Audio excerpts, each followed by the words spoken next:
Good evening to all. তো আমরা Ladakh trip থেকে 15ই আগস্ট ফিরে এসেছিলাম। তো আমরা হঠাৎ করে আবার প্ল্যান করলাম যে কোথাও একটা বেড়াতে হবে। অনেকদিন মন আনচান করছিল, এই কারণে করছিল যে পাহাড়ে অনেক ঝড় বৃষ্টি হচ্ছে, কোথায় যাব না যাব থামেইনি।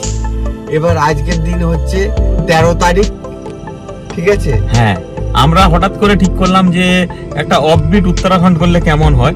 অফবিট বলতে ওম পর্বত, আদি কৈলাস সবাই যাচ্ছে, আমরাও সেই ট্রেন্ডে একটু গা ভাসিয়ে দিয়েছি।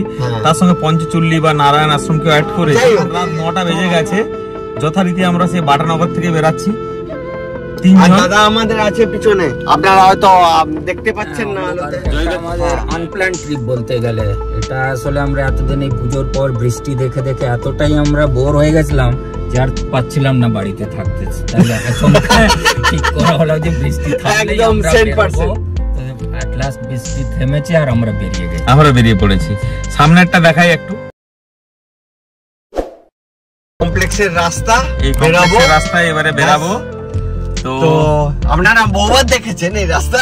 যাই হোক, আমরা রাস্তায় দেখাতে থাকবো আমরা কিভাবে পৌঁছালাম লখনৌতে বা অন্য কোথাও, বা আমরা কিভাবে পুরো ট্যুরটাকে কমপ্লিট করলাম। আমাদের সঙ্গে আমাদের রাস্তাটা একটা মেজর দেখানোর ইন্টেনশন থাকে। যাই হোক, আমাদের সঙ্গে থাকুন, অনেক আপডেট ইনফরমেশন পাবেন। চলো তাহলে স্টার্ট করা যাক। তাহলে চলো, আমরা এখন বাটানগর ছাড়ছি। বাটানগর থেকে এখন আমরা বেরালাম, 9টা 10 বেজে গেছে। তো এবারে ঘন্টাখানিক লেটে বেরালাম আমরা খাওয়া দাওয়া সেরে। তো আমাদের এবারেও প্রত্যেকবারের মতো লক্ষ্য হচ্ছে লখনৌ। হ্যাঁ, আমরা ঠিক করেছি যে লখনৌ কালকে যদি পৌঁছাতে পারি তাহলে পরশুদিন আমরা অন্য কিছু ভাববো। হ্যাঁ, তো দেখা যাক। আমাদের এই ভিডিও, এই এপিসোডে দেখতে থাকুন লখনৌ আমরা কি টাইমে পৌঁছাচ্ছি। আগে তো 2-3 বার আপনারা দেখেওছেন এই চিরাচরিত রাস্তা। তো কিন্তু প্রত্যেকবারই রুটের যে প্রকৃতি সেটা বদলে যায়, কোথাও জাম থাকে। এবারে তো পূজার মরশুম, তারপরে প্রায় নো এন্ট্রি থাকে বহু রকম, প্রায় ঠান্ডা আসছে এখন। হ্যাঁ, তো দেখা যাক। এখনো কিন্তু দুর্গাপুজোর রেস শেষ হয়নি, এখানে মাঝখানে কেটে গেছে, কালী পুজো আসবে। দেখো এখানে মেলা চলছে, সেই ভিড়ের মাঝখানে আমরা নিউল্যান্ড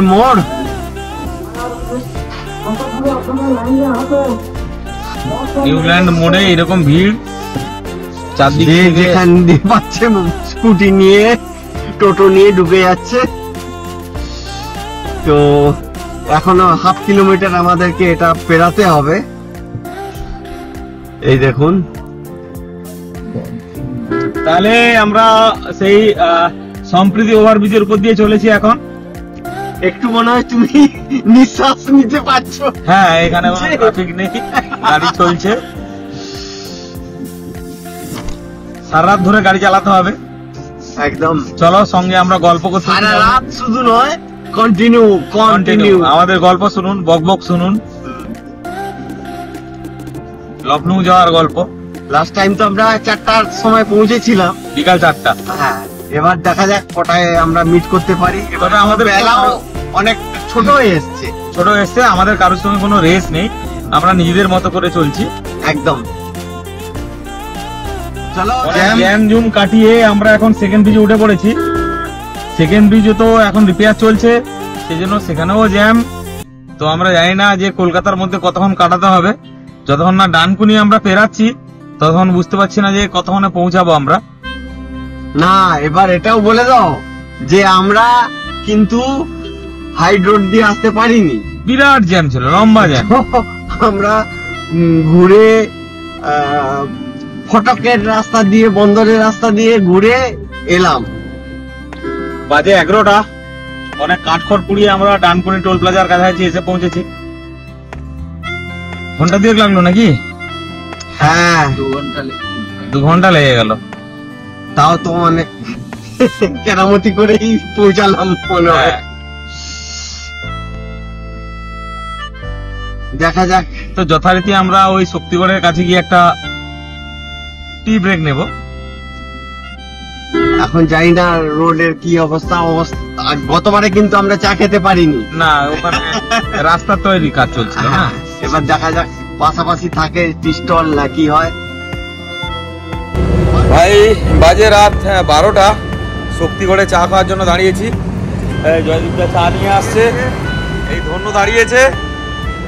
তো আমরা একটা ব্রেক নিলাম 100 কিলোমিটার মতো চালিয়ে কলকাতা থেকে। যা জ্যাম পেয়েছিলাম সেটা মোটামুটি পুষিয়ে গেছে, ফাঁকা পেয়েছিলাম। তো এই যে শক্তিগড়ে একটা ব্রেক নিয়েছি, আবার আসানসোলের পরে একটা ব্রেক নেব, তারপর রাত্রে এরকম চালাতে থাকবো। একদিকের হাইওয়ার আছে, হ্যাঁ, এই পাশে নিচ দিয়ে যাচ্ছে, এই নিচ থেকে গাড়িগুলো আসছে। বাজে রাত 12টা, আমরা শক্তিগড়ে একটা চায়ের ব্রেক নিয়েছিলাম। চায়ের ব্রেক সেরে এখন আমরা শক্তিগড় থেকে আবার আগে বর্ধমানের দিকে চলা শুরু করলাম। তার সাথে সাথে আমরা নতুন দিনে প্রবেশ করে গেলাম। হ্যাঁ, 14 তারিখ, আজ 14 তারিখ হয়ে গেল। তো সবাইকে সুপ্রভাত জানিয়ে মধ্যরাত্রে চলো এগিয়ে চলি। তো বাজে এখন 1:15, আমরা দুর্গাপুর টোল প্লাজা, মাসকোপানা কি একটা বলে এটাকে, আচ্ছা, এই টোল প্লাজাতে ঢুকছি এখন। বাড়ি থেকে আমরা 185 কিলোমিটার কভার হয়ে গেছে আমাদের, ঠিকঠাক এসছি মোটামুটি। এদিকটা বেশ ট্রাফিক মডারেট ছিল। আমাদের এবারে টোল গেটে এলে আনন্দ আছে, দুঃখ নেই।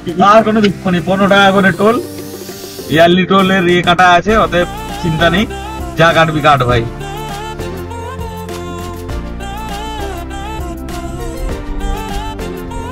হ্যাঁ, 2:10 একদম আমরা আসানসোল পেরিয়ে ঝাড়খণ্ডে প্রবেশ করছি। বরাকন নদী পেরাচ্ছি এখন। হ্যাঁ, মোটামুটি আমাদের 5 ঘন্টা ড্রাইভ হয়ে গেল, 250 কিলোমিটার কভার হয়ে গেছে আমাদের। তো আমরা ঝাড়খণ্ডে টোল ট্যাক্সে ঢুকে একটু দাঁড়াবো, চা খাবো, তেলও নিতে হবে আমাদের গাড়ি। হ্যাঁ, চলো আগে চলতে থাকি। Hi, good morning to all. বাজে এখন ভোর 5টা, আমরা বাড়ি পেরিয়ে এসেছি। পেরিয়ে এসে একটা ধাবাতে দাঁড়িয়েছি, একটু চা খাবো, একটু ফ্রেশ হবো। ফ্রেশ হয়ে আমরা এখনও লখনৌ পৌঁছাতে প্রায় 550 কিলোমিটার কভার করতে হবে এখান থেকে, যখন দাঁড়িয়ে আছি আমরা। তো ভোর হয়ে গেছে, এদিকে বেশ ঠান্ডার রেস চলে এসছে এখন। জয়দীপদা গেছে ওয়াশরুমে, বড় জয়দীপদা, আমার ধন্যু ভাই ভালো আজকে পারফর্ম করেছে। এই আমার ধন্যু দাঁড়িয়ে আছে। আমরা মোটামুটি কলকাতা থেকে এখন অবধি 450 কিলোমিটার মতো এসছি, আরও যেতে হবে 550 কিলোমিটার। এই এখন সকাল হচ্ছে আস্তে আস্তে করে। আমরা ঝাড়খণ্ড পেরিয়ে এখন বিহারে ঢুকে পড়েছি। তো একটু ফ্রেশ হয়ে নিয়েছি আমরা সবাই, তো আরো আগে গিয়ে ব্রেকফাস্ট করব। মোটামুটি বাড়ি থেকে আমরা প্রায় 450 কিলোমিটার মতো কভার হয়ে গেছে, আর 550 কিলোমিটার হলে আমরা লখনৌ পৌঁছাতে পারবো। 5:50 এখন। হ্যাঁ, সবে সকাল হচ্ছে। এদিকে কিন্তু ঠান্ডার একটু ভাব এসছে, ঠান্ডাটা ভালোই আছে। সকালে যারা বেরিয়েছে রীতিমতো চাদর গায়ে দিয়ে সবাই।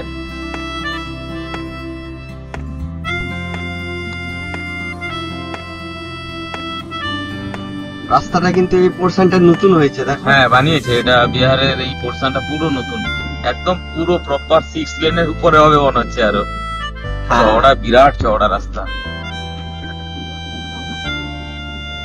আকাশ কিন্তু অতটা না, আকাশ পাংশু বর্ণ এখনো, কিন্তু সেরকম নীল নীল আকাশ নেই কিন্তু একদম। জয়জিতা, সামনে ছোট ছোট পাহাড় দেখতে পাচ্ছ? দেখো, আগের বারে এরকম কোন একটা জায়গা থেকে আমরা মকাই কিনেছিলাম লাদাখ ট্রিপে। হ্যাঁ, আর কি শক্ত শক্ত মকাই,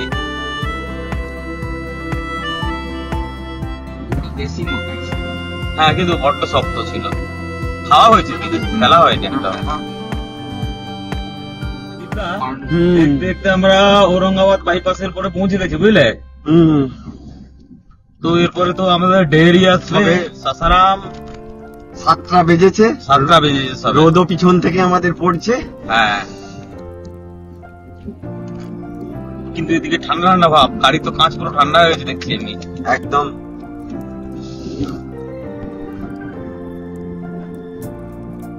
জয়দীপদা, এই স্বর্ণদ্বীপ যে অ্যাপ্রোচ রোডটা আগে কত খারাপ ছিল, এখন দারুণ করে দিয়েছে। স্বর্ণদ্বীর উপরে উঠে পড়লাম আমরা, দারুণ, দূর থেকে বেশ একটা কার্ভ নিয়ে পৌঁছাচ্ছে। হ্যাঁ দারুণ লাগছে।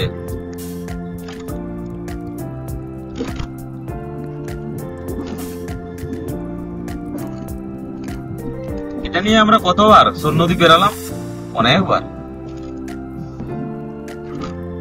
আমরা সোন নদী পেরিয়ে গেছি, বেরোনোর পরে একটা টি ব্রেক হয়ে গেল।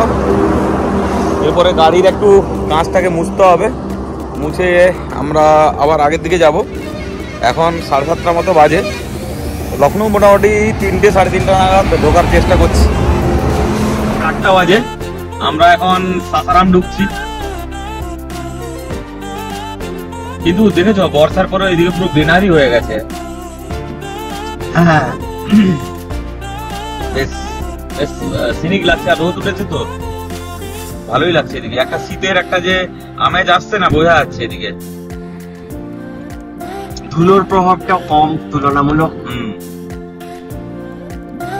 এই সাসারামেই তো দাদা জ্যাম লেগেছিল বলছিল না, ওই যে আমাকে ভিডিও দিয়েছে পাঠিয়েছিলে। হ্যাঁ ওই 4 দিন আটকে আছে গাড়ি। রোহতাস জেলার পাটে এটা ছিল এই সেই মন্দির।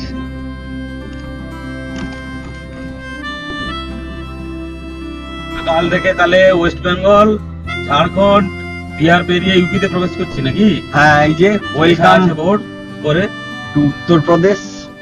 उत्तर प्रदेश में आपका स्वागत है, वेलकम टू उत्तर प्रदेश। उत्तर प्रदेशে আমরা ঢুকে পড়লাম 3খানা স্টেট পেরিয়ে 4 নম্বর স্টেটে। চলো এখান থেকে তো লখনৌ আরো প্রায় 350 কিলোমিটার যেতে হবে বুঝলে। তো মাঝখানে একবার দাঁড়াতে হবে, আরো কিছুটা গিয়ে আমরা বেনারস বাইপাস ধরবো। আমাদের সঙ্গে থাকুন, আউটার রিং রোডটা কিভাবে ধরবো সেটা তাহলে বুঝতে পারবেন। জানি না এবারেও পুরোটা কমপ্লিট হয়েছে কিনা। গতবারে যখন এসছিলাম আমাদের আগের ট্রিপের ভিডিওতে দেখেছেন, লাদাখ ট্রিপে, সেবারে এক সাইডের রাস্তা খোলা ছিল।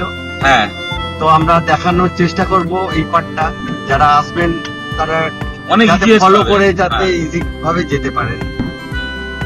তাহলে আমাদের চোখের সামনে তাহলে বেনারস রিং রোড। হ্যাঁ এবারে এটাতে উঠতে হবে প্রপারলি। হ্যাঁ এইখান দিয়ে একটা কাটিং রয়েছে, এখান দিয়ে আমরা নেমে যাব, নইলে আমাদেরকে আরো 1.5 কিলোমিটার আগে থেকে গিয়ে ঘুরে আসতে হতো। তো এটা আপনাদেরকে মার্ক করতে হবে। ফ্লাইওভারে দেখছি কিভাবে ওঠা যায় এখন। নামার সাথে সাথে এই কাটিংটা রয়েছে। কিন্তু আচ্ছা এটা উঠে তো আমার ডান দিকে যাবো তাই তো? হ্যাঁ ওই যে বড় তোমার এটা ঢুকলো ডাম্পারটা, ওই রোডটা আমাদের ফলো করতে হবে। ওইখানে যে যাওয়ার রাস্তাটা রয়েছে এটা বন্ধ রয়েছে। আচ্ছা এটা এখনো চালু হয়নি, প্রপারলি চালু হয়নি। এটা চালু হয়ে গেলে কিন্তু এইখান থেকে বোধহয় ঢুকিয়ে দেবে। হ্যাঁ দিয়ে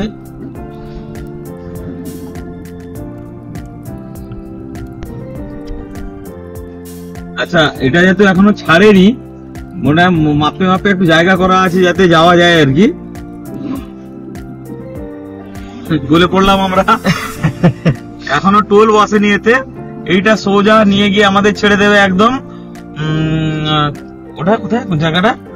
এটা বাবতপুরে গিয়ে বাবতপুরের কাছাকাছি একদম। ওইখান থেকে আবার জৈনপুরেরটা নিয়ে আমরা গিয়ে পূর্বাঞ্চলে উঠে যাবো। মাঝে আমরা সারনাথের পাশ দিয়ে যাই এই রোডটা। আর এই যে টার্নিং ঘুরলেই ব্রিজের রূপ আপনারা দেখতে পাবেন গঙ্গার উপরে। না গঙ্গার উপরে ব্রিজ আর একটু আগে আগে আছে না? হ্যাঁ। আচ্ছা এটা তাহলে রেলের ব্রিজটা একদম। জয়দীপদা আমরা তাহলে চলে এসেছি বেনারস আউটার রিং রোডে। লখনৌ থেকে প্রায় 300 কিলোমিটার পেছনে রয়েছে আমরা। বাজে 10:30। মোটামুটি যা হচ্ছে বিকাল 4টার দিকে আমরা পৌঁছে যাওয়া উচিত, নর্মালি যেভাবে যাচ্ছি। তো আমাদের একবার তো লাঞ্চ ব্রেক নিতে হবে নাকি? বড় জয়দীপদা কেমন হলো ট্রাভেল? এখন তো আমরা কি বলবে পোটেনশিয়াল আরো কিছু দুটো জায়গা আমাদের বাকেট লিস্টে অ্যাড হয়ে গেল ফেরার সময়। সারনাথ আর কি বলে শেরশাহ টমটা দেখার। হ্যাঁ ফেরার সময় আমরা দেখবো। কতবারও দেখে। আর আরেকটা যদি এই বেনারস রিং রোডের উপরে হোটেল খুঁজতে হবে। হ্যাঁ হোটেলও খুঁজতে হবে। তাহলে এই দিক দিয়ে আমরা যখন যাবো না বাবতপুরে না থেকে এদিকে থাকা যায় অ্যাডভান্স হয়ে। হ্যাঁ এটাও দেখবো। তাহলে এখন আমরা আবার স্টার্ট করছি লখনৌয়ের উদ্দেশ্যে। জৈনপুরের কাছাকাছি গিয়ে আমরা লাঞ্চ করব। দেখো যদিকদা, হ্যাঁ বেনারস আউটার রিং রোডটা থেকে দেখো যদিকদা, বেনারস আউটার রিং রোডটা কিন্তু অসাধারণ ভাবে বানানো কিন্তু, হ্যাঁ অসাধারণ। মাঠের মধ্যে দিয়ে যাচ্ছে, দুদিকে পুরো ধান চাষ হয়ে আছে, দারুণ মানে অসাধারণ। এটা এখনো ছাড়েনি, ছেড়ে দিলে এটা দিয়ে ইজিলি বেনারসকে বাইপাস করে আরো আগের দিকে এগিয়ে যাওয়া যায় আর কি। এটা 58 কিলোমিটার মতো, তাই তো বললে? যেটা 58 থেকে একটু বেশি হবে, কারণ আমরা পাইবে ধরার পরে। যাই হোক, আর বাবতপুর মানে যেটা হচ্ছে এয়ারপোর্টের একদম কাছে, এয়ারপোর্টের কাছে।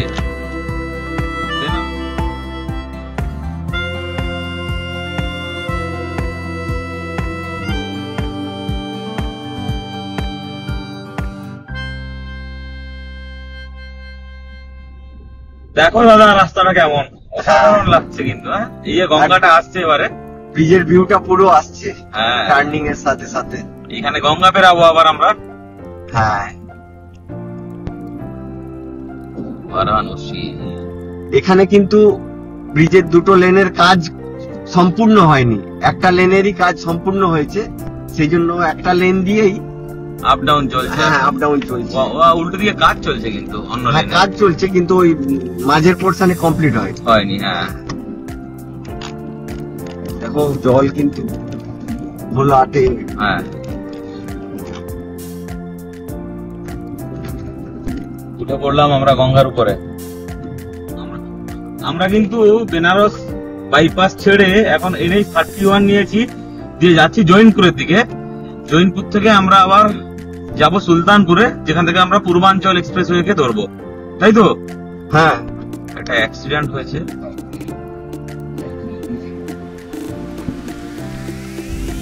তো 1টার দিকে আমরা সুলতানপুর পৌঁছে গেছিলাম, এখানে এসে আমরা লাঞ্চ করলাম। লাঞ্চ করে এখন আমরা লখনৌয়ের উদ্দেশ্যে রওনা দেব। তবে আমরা পূর্বাঞ্চল দিয়ে যাব না, আমরা NH 31 ধরেই লখনৌ যাব। এই রাস্তা দিয়ে প্রথমবার যাচ্ছি, দেখি কেমন সেটা আপনাদেরকে ভিডিওতে জানাবো, কেমন রাস্তা কি ব্যাপার, কতক্ষণ সময় লাগে। তো পূর্বাঞ্চল দিয়ে এমনিতেই টোল ট্যাক্সও বেশি, তাছাড়া একটু ঘুরতেও হবে। তার থেকে আমরা সোজা গিয়ে দেখি, সবাই বলে যে সোজা রাস্তা ভালো, সোজা রাস্তায় যান।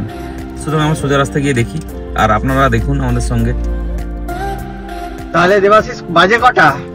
বাজে তো এখন 1:22। তো আমাদের লাঞ্চ হয়ে গেল সুলতানপুরের কাছে। তো তারপরে আমাদের যে প্ল্যান ছিল পূর্বাঞ্চল ধরবো, সেটাকে পোস্টপোন করে আমরা এই সুলতানপুর লখনৌ রোড যেটা দিয়ে আসছিলাম NH 31, ওটা ধরেই সবাই যেতে বললো। এতে টোলও কম লাগবে এক, আর দ্বিতীয়ত বলছে রাস্তা পুরো ওকে আছে। এটা গিয়ে সেই আহমাতে গিয়ে আমরা যেখানে থাকি ওখানে কাছেই তুলবে, পুরো আমার রোডেই তুলবে। তো ফলে কোনো অসুবিধা নেই, আমরা গিয়ে দেখি, প্রথমবার যাচ্ছি। আর সেই জন্য আপনারা আমাদের সঙ্গে থাকুন আর এই ভিডিও দেখুন কেমন করে এই রাস্তা বা রাস্তার কন্ডিশন কিরকম। অ্যাকচুয়ালি আমরা ওখানে প্রধান ধাবা একটা ছিল মেন রোডের উপর, ওখানে লাঞ্চ করলাম। তো ওনার যে ওনার, উনি বললেন এটা দিয়ে তোমরা যাও, অলমোস্ট সেম টাইমই লাগবে, কোনো টাইমে খুব একটা হেরফের হবে না। তো এই রাস্তা আমরা যতটা এসছি খুবই ভালো রাস্তা, একদম ভালো রাস্তা, এবং ট্রাফিকও যথেষ্ট কম। তাহলে আমরা দেখতে দেখতে অনেকটাই চলে এসেছি লখনৌ, আর 80 কিলোমিটার মতো বাকি রয়েছে।